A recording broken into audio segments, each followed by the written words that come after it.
Senator Markey. Thank you, Mr. Chairman. Mr. Morrison, let's start with an argument in your testimony.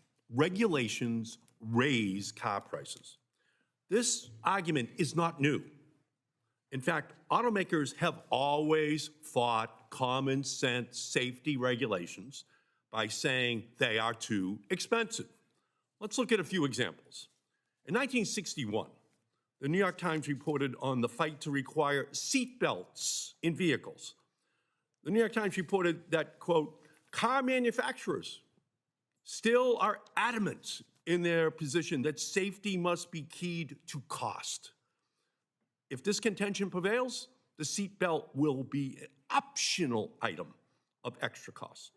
Mr. Morrison, yes or no, was the government right to require seatbelts in every vehicle? Absolutely. All right, that's good. Here is a headline from April 6, 1975, titled, Industry Resists Car Safety Costs. That documents how the auto industry lobbied against requiring airbags in every vehicle. Mr. Morrison, yes or no? Was the government right to require airbags in every vehicle? Eventually, yes. Yes. And that brings us to today. Here's the headline from June 24, 2024. Automakers ask U.S. agency to reconsider emergency braking rule.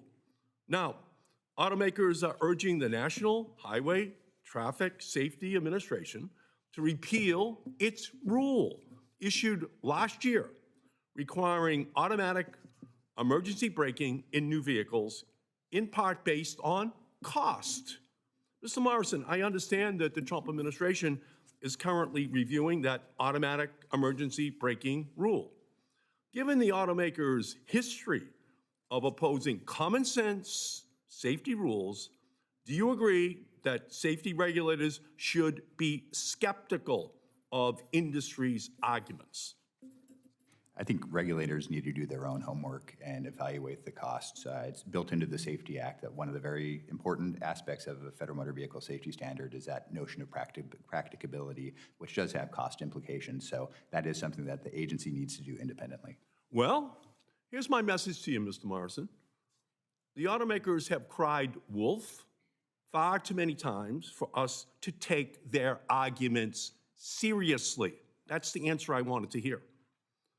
Are there costs to implementing these requirements? Of course.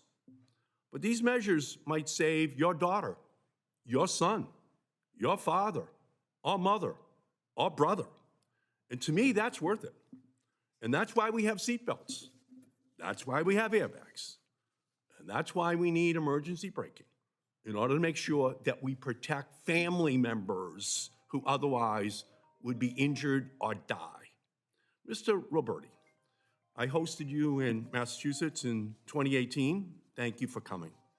After pipeline explosions destroyed dozens of homes and killed a young man. And you know safety saves lives, Mr. Roberti.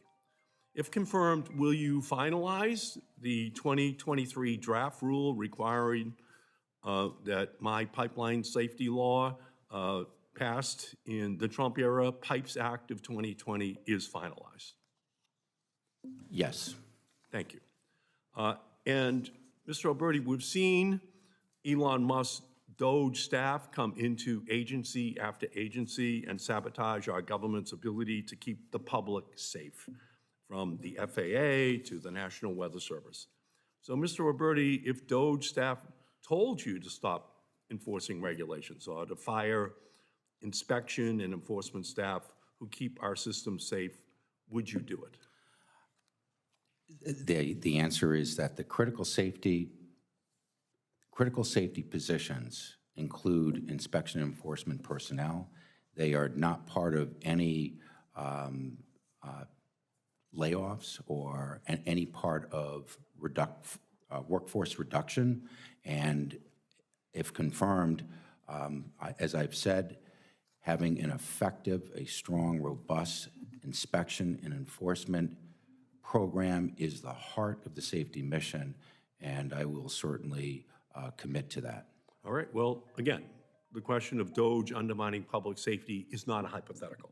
It's already happening. We've seen it in other agencies, and we've already seen services disrupted and lives lost as a result. The only question is whether we're going to have enough courage at the agency to protect our pipeline safety agency from those DOGE attacks. And that will be your responsibility, Mr. Roberti, to put safety first. With that, thank you, Mr. Chairman.